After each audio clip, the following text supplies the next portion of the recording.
Hello everyone, it's me Uncle John. Today I am going to read S6 1693 Future Energy Chapter 10 to 12. Heat all around us. Imagine you are swimming outside in the beautiful blue waters of a hot pool near Reykjavik, Iceland. Snow is falling all around you, but the water is warm. After a relaxing warm swim, you catch a bus into the city, then walk home through the street. It's very cold, and the trees are heavy with snow, but there is no ice on the pavement. Why? Because under your feet, hot water is hitting the streets. The geothermal energy comes from heat under the ground. People have used it for thousands of years. Romans used geothermal water to heat bathhouses. In New Zealand, Japan, and Iceland, people enjoy swimming in geothermal pools. Iceland has cold waters and short summers, but it is also a land where hot water and steam come up from under the ground. In some places, the steam is 250 degrees Celsius. Iceland's 5 geothermal power stations use steam from wells to drive turbines and produce about 25% of the country's electricity. In other places, machines called pumps take hot water from the ground and send it through pipes to houses, and 87% of the buildings in Iceland get their hot water and heating in this way. Hot water under the roads and pavement keep them clear of snow and safe in the winter. In places like Iceland, steam comes out of the ground naturally. In other places, pumps send cold water down through pipes to hot, dry rocks hundreds of meters below. The rocks heat the water and make steam. A second pipe takes the steam from under the ground. How safe is geothermal power? To answer that, it is not usually dangerous, but it can be. It is often difficult to drill geothermal wells. The steam can also explode from the well, and it can bring dangerous gases with it too. The pumping cold water into the ground is not always safe either. In Basel, Switzerland, a geothermal power station which used cold water was closed after only 6 days because in that time there were 10,000 small earthquakes. Today we only get geothermal energy from places where very hot rock lies close to the surface. However, the rocks become hotter as you go deeper everywhere on Earth because the center of the Earth is about 5,500 degrees Celsius. Problem is that in most places you have to go down about 10 kilos to find enough heat. Some oil wells are already this deep, but it's very expensive to drill them, so people do not do it yet for geothermal wells. How hot is the ground under your feet in most places around the world? If you dig down about 3 meters, ground temperature is 10 to 16 degrees Celsius all year. Devices called heat pumps use this heat to turn a special liquid into gas. The gas moves through pipes next to water. As the gas loses heat energy and becomes a liquid again, it heats the water. In cold country, hot water from heat pumps is used to heat buildings like schools, houses, and swimming pools. When some materials become hot, particles inside them move, producing electricity. These are called the thermoelectric materials. On a summer day, the streets of a city become very hot. The road can be 70 degrees Celsius. In the future, some people want to put thermoelectric materials under the roads. This could change the heat into electricity for things like street light. Chapter 11, People Power. In 1988, a plane called Daedalus flew 115 kilometers between the Greek islands of Crete and Santorini. It's a very short flight for today's airplane, but this plane did not have any engines. The power for the plane came from the pilot. He used his legs like someone riding a bicycle to make the plane go forward. In a time before modern machine, people used to power up their bodies to build the Great Wall of China. Today, people power is back. In a small village in Malawi, Africa, children shout excitedly as they play on a merry-go-round. It's the favorite meeting place for all the village children. As they turn around and around, a pump uses their movement to bring water up from a well under the ground. Children enjoying a play pump. In Africa, getting clean water is a problem for many people. They may be many kilometers away from rivers, and river water is not always clean. Getting clean water from under the ground can be difficult because pumps with engines are expensive to use and they often break. These merry-go-round play pumps mean that villages and schools can have clean and safe drinking water, and the children can have fun too. When you run, you have a lot of energy, which comes from the movement of your body. When you suddenly stop, your body loses this energy. We already have watches and small medical devices which can use energy that we make when we move. In the future, people like police officers and soldiers may wear devices on their legs to catch this lost energy and keep it in batteries. They could use the power for computers, radios, or other devices. In December 2008, most people walking across the Hachiko Square probably did not notice four yellow squares on the pavement as they hurried to work. The squares were made of special materials that make electricity when they change shape. When people stood on the square, the shape of the material changed and they produced electricity. Squares are only there for 20 days, but in that time, they produce enough power to make a TV work for 1400 hours. Imagine putting these squares on all the roads and pavements in Tokyo. One day, we may turn our streets into power station. Moving people can produce a lot of energy. But what about people who cannot move about? Sick people or people sitting on train? Even when we are resting, our bodies produce enough energy to power two laptops. Most of this energy is heat. Now people are developing medical devices which get the power by changing body heat into electricity. Some doctors will use them to do things like getting information about the patient's blood, for example. This will be useful in places like Africa, where many villages do not have electricity. We can use body heat in other ways too. Every day, 250,000 people use Stockholm's central station. They eat and drink, carry heavy bags, and run to catch train. The bodies produce a lot of heat when they do these things. Inside the station, heat pumps take heat from the air and use it to heat water for a nearby building. It's a great way to get free energy. All you need is a lot of people. Chapter 12, Nanopower. In 2005, scientists in the USA built a tiny car called a nanocar. How small is it? It is difficult to imagine something so small, but a hair on your head is 20,000 times wider and billions of times longer. The wheels of the nanocar were made from balls of carbon atoms. Scientists used heat to move the wheels and drive the car. Nanotechnology is building things from atoms or from molecules, which are atoms joined together like H2O. In the future, we will use it to make tiny machines called nanobots. Billions of these machines will do things like clean waste, build or fix things.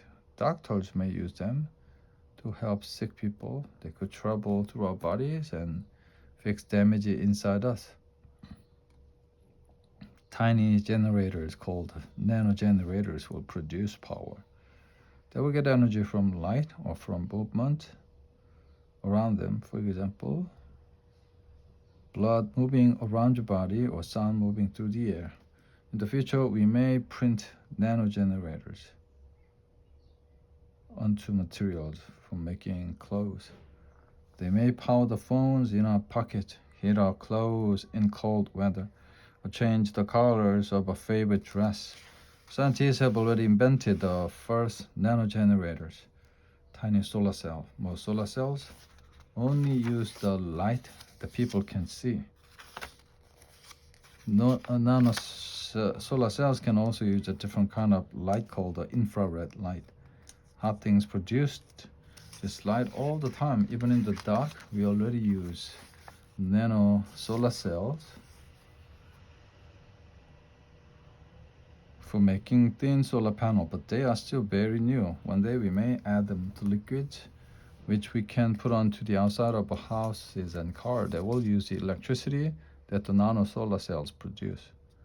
Some people are making solar cells which are too small for us to see. Other people want to put huge solar panels into space. We will read about them in the next chapter. Chapter 13, Energy in Space. Imagine that the date is 2095. You live in a world without oil. Far above you, huge shapes are moving across the sky, but you cannot see them from the ground. Like many places in the world, your city gets a lot of its energy from power stations in space. It does not sound possible, but it may happen one day. We have used solar panels in space for years. For example, they power the satellites that move around Earth, send us information about the weather. Some people want to send solar energy back to Earth. How will they do it? They plan to make huge solar panels from very light materials and pack them into small containers. When they are in space, they will open and join together to make solar power station. Space solar power stations will take energy from the sun and send it back to Earth, where we will change it into electricity. Gates and clouds stop a lot of solar energy before it reaches the Earth. But this is not a problem for solar panels in space. If they move around the plane,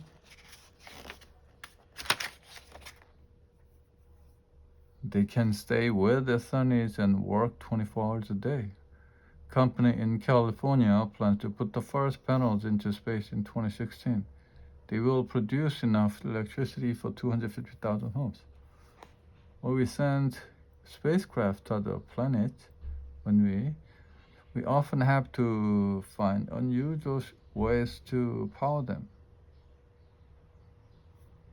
Some have engines which produce special atoms called ions to push them forward. Others use nuclear fuel. In 2010, a Japanese spacecraft called Icarus began sailing towards Venus. When particles from the sun hit its solar sail, they pushed the spacecraft forward like the wind pushes the sails of a ship. Because of the success of Kairos, other spacecraft may use solar sails in the future. For more than 10 years, scientists from around the world have lived and worked in space on the International Space Station. In the future, countries like China, Russia, and Japan plan to build places to live and work on the moon. People will need to produce energy there because they cannot take enough fuel from Earth. They can use the solar power in the day, but nights on the moon are nearly 2 weeks long. How will they get energy to use in the dark? At NASA, scientists have invented special battery to use on the moon. In the day, the batteries use solar energy to get hydrogen and oxygen from water. In the night, the battery mixes these gases so that they bond, produces energy, and leaves water, which the batteries you can use again. Since the Apollo 17 spacecraft left the moon in December 7, 1972, nobody has visited the moon. One day, people will go back, and this time, with the help of a new device, they will probably stay.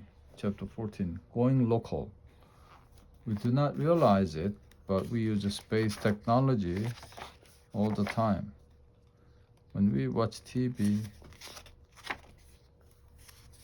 the pictures may come from a satellite hundreds of kilometers above the Earth. It's the same when we make phone calls or listen to the radio. Far above our heads, machines are working for us. but we will never see most of them. A few hundred years ago, people mainly used the things they could see around them. Local people grew the food and made the products that people needed. For fuel, most people got wood from a nearby forest. Today, the things that we buy and the fuel that we use often get to us from the other side of the world. This wastes energy, and what happens when these things do not come? Local power. In October 1973, governments argued, and countries in the Middle East stopped selling oil to Europe and the USA. Very soon, life started to change. In the USA, drivers waited for hours to buy petrol. In Europe, people did not have enough fuel to heat their houses. Problems only lasted for 5 months, but companies closed, thousands of people lost their job. What did we learn from this? The short answer is probably not very much. Most countries still get most of their energy from fossil fuel. This often comes in pipes or ships from thousands of kilometers away. In 2009, Russia and Ukraine argued about the price of natural gas. So people stopped pumping it. It's the same places in Europe. Some places in Europe, people had no heating in the cold winter, and the temperature was down to minus 10 degrees Celsius. Slowly, different countries are starting to produce their own energy in different ways, so they need less fuel from other places. Brazil already produces a lot of biofuels. Norway and Iceland get most of the power from hydroelectric and geothermal energy. In the future, sunny Spain may get a lot of power from solar energy, and stormy island countries like Britain will use wind turbines and wave power generators. Today, we produce electricity in huge power stations and send it through cables to places far away. This wastes a lot of energy for power stations.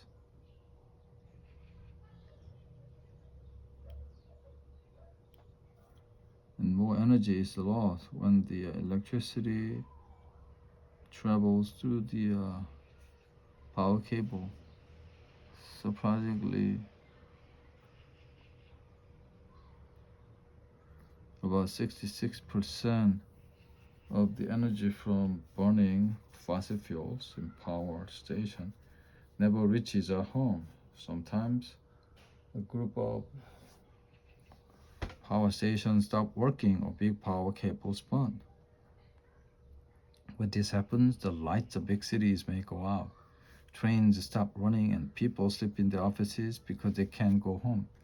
So what can we do about these problems? Is there a better way to make and send electricity?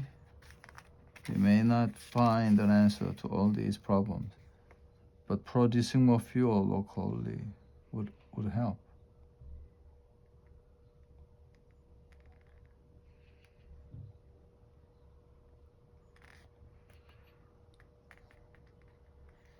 In the future, we may presume about electricity nearer to our homes. As new energy technology become cheaper, we will use them in more and more places. People may get the electricity from a wind turbine in the street or a wave power generator as a local beach, and not from a big power station on the other side of the country. Our houses will make more electricity too. Many will have solar panels or wind turbines on their roofs.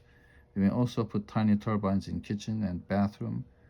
Water pipes, heat pumps in our walls may make hot water for the house, and perhaps the floors under our feet will make electricity when we walk on them. Each of these devices will only make a little power, but when we put them together, it will make a lot. Making things locally. Why is it better to buy books and music that go straight to a computer instead of onto paper or plastic? Answer is that it saves a lot of energy. It saves fuel and materials for making the product and the containers as well. In the future, some companies will save energy by making things in a different way. Recently, we have invented printers which print real objects from computer design. Now they can even print objects with moving parts. Instead of making things like sport, shoes and phones in factories and sending them to other countries, companies may sell designs for them. People will buy the design and print the products at local object printing shops or even at home. Object printing will be great for small products, but what about making something big like a car? In 2010, visitors to a car show in Los Angeles was shown a very different way to make cars.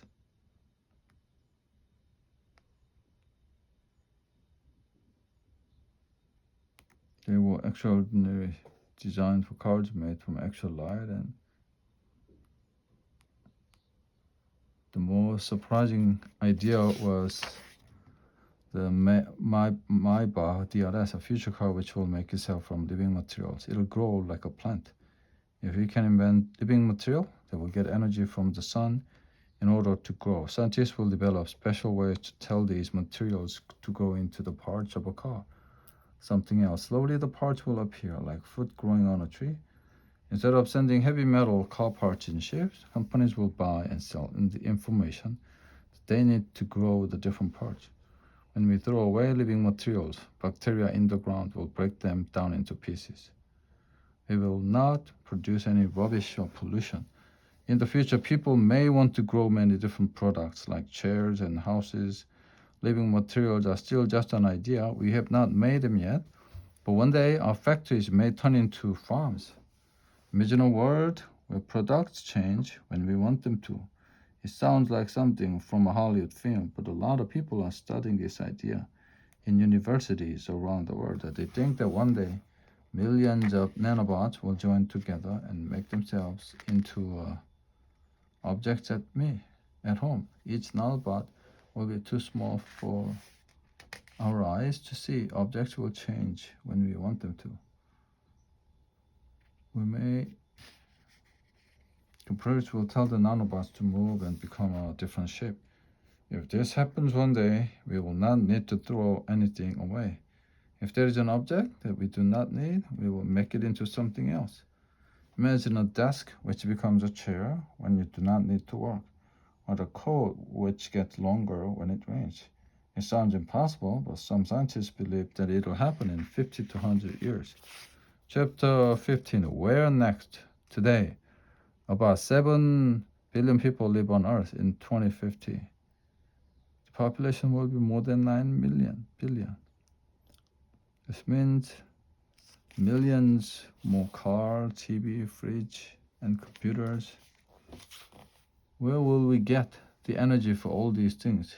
In this book, we have read about lots of ways to produce and save energy. Some ideas are very old, others are quite new, and some of them look far into the future to a time when objects can make themselves and people are living in space. Which energy technology will we use most in the future? We do not know the answer to this question, but we do know that we cannot use fossil fuel. 10 years ago, people argued about the idea that pollution from fossil fuel was changing the world's climate. Today, scientists agree that it is, and they think it is happening very fast. We are starting to build a future without fossil fuel.